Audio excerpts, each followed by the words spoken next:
చాలించిన వెంటనే చాలించగానే వారి క్రింద నేల నెరవేర్చెను.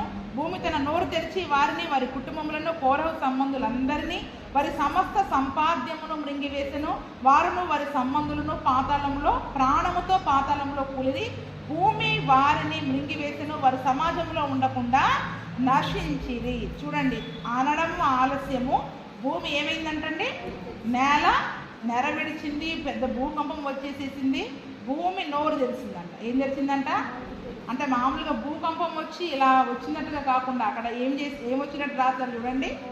భూమి నోరు తెరిచి కోరహుని వారి కుటుంబాలని వారికి ఉన్న సమస్త సంపాద్యాన్ని మృంగేసిందంట. అంటే భూమి ఏం చేసిందంట? వారిని మృంగి వేసింది. ప్రాణముతోనే పాతాళంలో కూలిపోయారు. భూమి వారిని ప్రాణంతో పరలోకానికి పోయిన వాళ్ళని చూసాం, కానీ వీళ్ళు ప్రాణంతో ఎక్కడికి వెళ్ళిపోయారంట? పాతాళానికి వెళ్ళిపోయారంట. ప్రాణంతోనే పాతాళానికి దిగిపోయే భయంకరమైన పరిస్థితి. అందుకనే మన నోరు కూడా జాగ్రత్తగా ఉండాలని చెప్పింది. అందుకని అక్కడ భూమి నోరు తెరిచిందనగానే నాకు ఒక మాట గుర్తుకొచ్చింది. ఊరికే నోరు గురించి చెప్తే మనకి బాధ అయిపోతుంది కదా. మన నోరు జాగ్రత్తగా ఉండాలి, కళ్ళం పెట్టుకోవాలి అంటే కోరహు నోరు తెరిచి పాపం చేశాడు. ఏం చేశాడు చెప్పండి? కోరహు నోరు తెరిచి సేవకులకు వ్యతిరేకంగా ఒక మాట మాట్లాడాడు. మోషే ఏం చేశాడు? నోరు తెరిచి దేవునికి ప్రార్థన చేశాడు. ఏం చేశాడు? నోరు తెరిచి దేవునికి ప్రార్థన చేశాడు. దేవుడు ఏం చేశాడు? నోరు తెరిచి భూమికి ఆజ్ఞాపించాడు. ఏం చేశాడు? నోరు తెరిచి భూమికి. భూమి ఏం చేసింది? నోరు తెరిచి వాళ్ళందరినీ, మనం ఒక్క చెడ్డ పని కోసం నోరు తెరిస్తే ఇన్ని నోర్లు తెరవాల్సి ఉంటుంది. ఎన్ని నోర్లు తెరవాల్సి ఉంటుంది చెప్పండి? సేవకులు నోరు తెరుస్తారు, దేవుడు నోరు తెరుస్తాడు. మనకి రాబోయే శిక్ష కూడా నోరు తెరిచి మనల్ని మింగేస్తాడు. అది ఏ శిక్ష అనేది మనకి తెలవదండి. అందుకనే నోరు తెరిచేటప్పుడు చాలా జాగ్రత్తగా తెరవాలి. ఒక మాట మాట్లాడడానికి మనం నోరు తెరిచేటప్పుడు చాలా జాగ్రత్తగా తెరవాలి. మనం మాట్లాడి సైలెంట్గా ఉంటాం. ఆ మాట సేవకులకు దుఃఖాన్ని కలిగించి వాళ్ళు దేవుని సన్నిధిలో ప్రార్థన చేస్తే దేవుడు నోరు తెరిచి ఆజ్ఞాపిస్తాడు. అది ఎక్కడి నుంచి రావాలో అది కూడా నోరు తెరిచి మనల్ని ఏం చేస్తుంది చెప్పండి? మింగి వేస్తుంది. అందుకే నోరులో ఇన్ని ఉన్నాయి. మనం నోరు తెరిచేటప్పుడు చాలా జాగ్రత్తగా తెరిచి మాట్లాడండి. అలాగని మనసులో అనుకోమని చెప్పట్లేదు. మనసులో అనుకున్న దేవుడు హృదయములను అంతరంద్రియములను పరిశీలించే దేవుడు కాబట్టి ఆయన సమస్తమును చూస్తూ ఉన్నాడు. కాబట్టి ఆయన కంటికి మరుగైంది లేదు. కాబట్టి మనం ఏం చేసినా తప్పించుకోలేమన్న భయం ఉండాలి మనకు. అంతే. ఏం చేసినా మనము తప్పించుకోలేము అన్న భయము మనకి ఉండాలి. వారు సమాజంలో ఉండకుండా నశించిరి.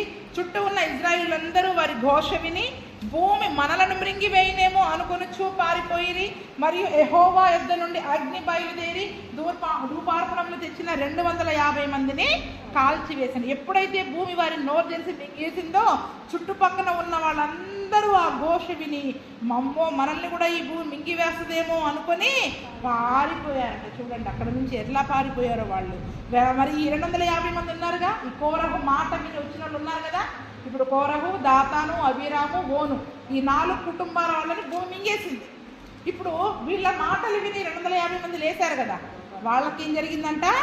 అగ్ని వచ్చి, అగ్ని బయలుదేరి దేవుని దగ్గర నుండి అగ్ని వచ్చి వారు తెచ్చిన ధూపార్పణాలని వాళ్ళని కాల్చివేసేసిందంట. చూడండి, అగ్ని వచ్చి దేవుని చేత దేవుడే అగ్నిగా వచ్చి మరి వారిని కాల్చివేసినట్టుగా చూస్తూ ఉన్నాం.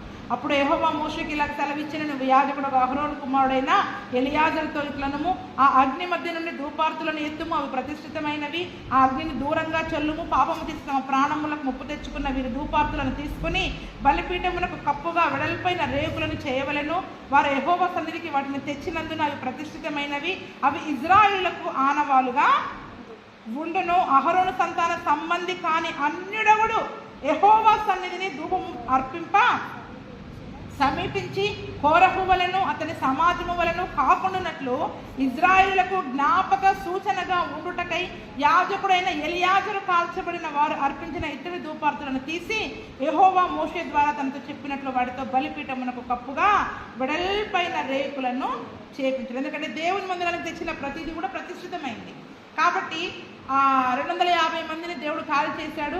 కానీ అవి బంగారు ధూపార్తులు కదా, మరి వాటిని మనం కాల్చివేయకూడదు కాబట్టి ప్రతిష్ఠితమైనవి కాబట్టి వాటిని తీసుకొచ్చి ఏం చేశారంట?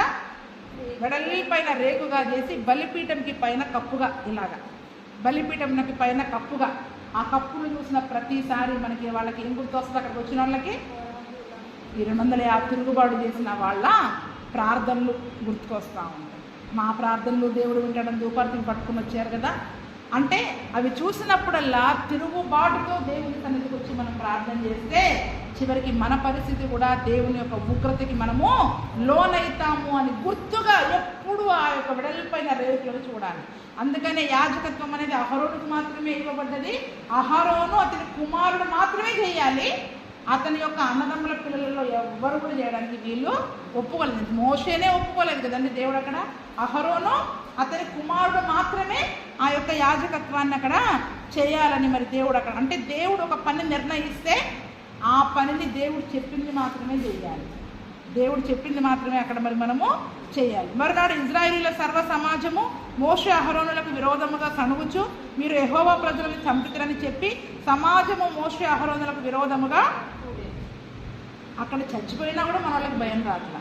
మీరే చెప్పారు వాళ్ళందరినీ కూడా ఏంటంట, వాళ్ళు తిరుగుబాటు చేసి వాళ్ళు చచ్చిపోయారు.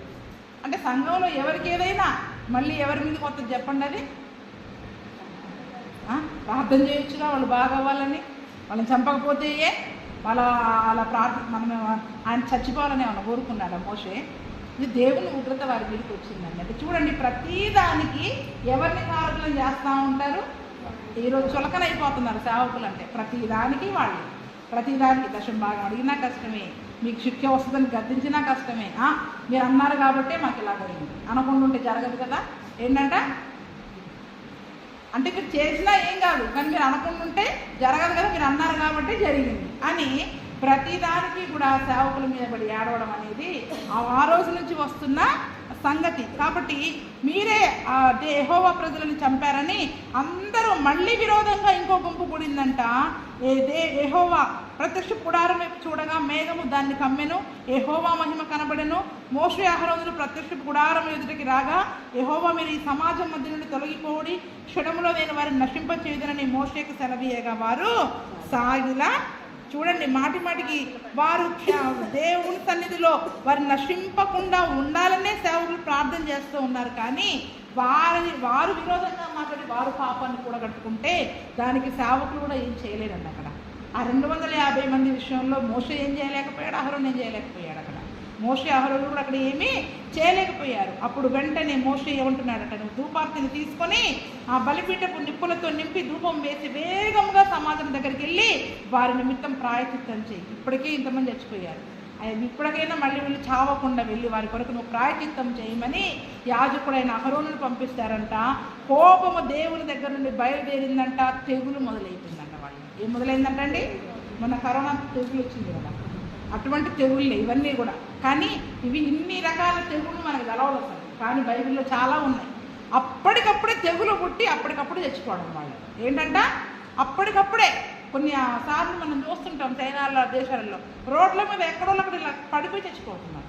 ఎలాగంట నిలబడ్డోళ్ళు నిలబడ్డట్టు, నడుస్తున్నట్టు కింద పడి చచ్చిపోవడమే. అలాగ తెగులు బయలుదేరిందంట. ఆ తెగులు బయలుదేరి ఆల్రెడీ జనాలు చనిపోతూనే ఉన్నారు. మోషే చెప్పినట్లు అహరోను ఆ ధూపార్తిని తీసుకొని వెళ్ళి వారికి అటు సమాజం ఉంది, ఇటు సమాజం ఉంది, సమాజం యొక్క మధ్యలో నిలబడి, అంటే అటు చచ్చిపోయిన వాళ్ళు ఉన్నారు, ఇటు బ్రతికిన వాళ్ళు ఉన్నారు, మధ్యలో నిలబడి ఆ యొక్క ధూపమును వేసినప్పుడు ఆ తెగులు ఆగిపోయిందంట. ఆ తెగులు ఆగిపోయింది. కోరహు తిరుగుబాటులో చనిపోయిన వారు కాక 14,700 మంది తెగులు చేత, అంటే చూడండి అక్కడ 4 కుటుంబాలు కాకుండా 250 మంది చనిపోయారు తిరుగుబాటు చేసిన వాళ్ళు. ఆ 250 మంది 4 కుటుంబాలు కాకుండా ఎంతమంది చనిపోయారంట, 14,700 మంది.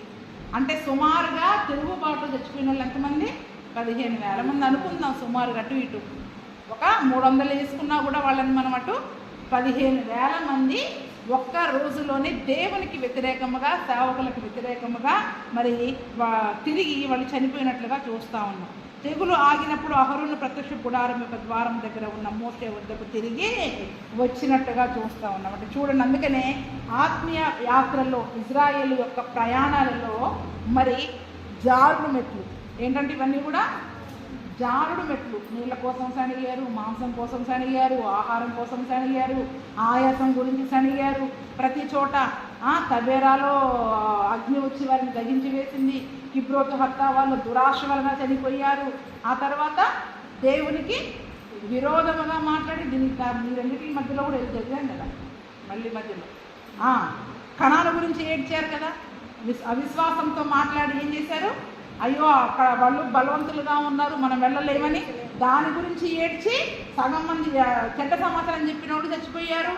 మూర్ఖంగా వద్దన్నా కూడా మనసము లేకున్నా, నాయకులు లేకున్నా వెళ్ళి ఆ యొక్క కనానీయుల చేతిలో కొద్దిమంది చచ్చిపోయారు.